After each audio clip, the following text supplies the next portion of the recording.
Hi friends, ఎలా ఉన్నారు? అందరూ బాగుంటారు. అలాగే ఈరోజు ఏంటబ్బా చేతులతో తిప్పుతుంది అనుకుంటున్నారా? ఇంకా చూడండి ఫ్రెండ్స్, నేను తెలుసుగా మీకు గేదెల వీడియోలు అవి మా గేదెలే కదా. నేను వారానికి 10 రోజులకి ఇలా మేగడ ఫ్రిడ్జ్లో పెట్టుకుని మేగడని తీస్తానన్నమాట.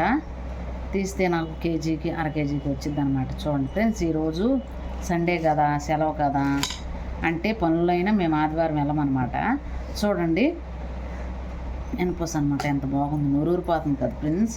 ఇదిగండి ఫ్రెండ్స్, కేజీ పైనే ఉంటుంది, కేజీకి ఇంకా తీయాలి. నేను అలా తీస్తాను. ఫ్రిడ్జ్లో నుంచి మనం తిప్పుకోవాలన్న రోజుని ఫ్రిడ్జ్లో 1 గంట ముందులో బయట పెట్టుకోవాలి, వెంటనే తిప్పకూడదు. అది ఆరిన తర్వాత, కూలింగ్ అయిపోయిన తర్వాత తిప్పుకుంటే తొందరగా పడిపోయింది. ఒక తిప్పుకు 2 తిప్పులకి అయిపోద్ది అనమాట. అది చలకంత తిప్పుతా. కొందరు మిక్సీలు వేస్తారట, నేను చలకంత తిప్పితే మంచిగా వచ్చింది అనమాట. వచ్చిన తర్వాత దీన్ని 2-3 సార్లు కడుక్కోవాలన్నమాట. అప్పుడు ఏదన్నా పెరిగి ఏమన్నా ఉంటే పోతాయి అన్నమాట.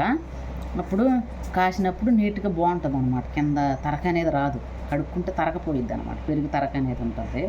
ఇక ఫ్రెండ్స్, నేను దీంట్లో కాస్తాను. మీరు ఎలా కాస్తారో, ఎలా తిప్పుతారో కామెంట్లో పెట్టండి. నేను మాత్రం ఇలా చేస్తాను. బాయ్, మళ్ళీ కలుద్దాం. మళ్ళీ కాసిన తర్వాత మళ్ళీ చూపిస్తాను. బాయ్ ఫ్రెండ్స్ అందరికీ.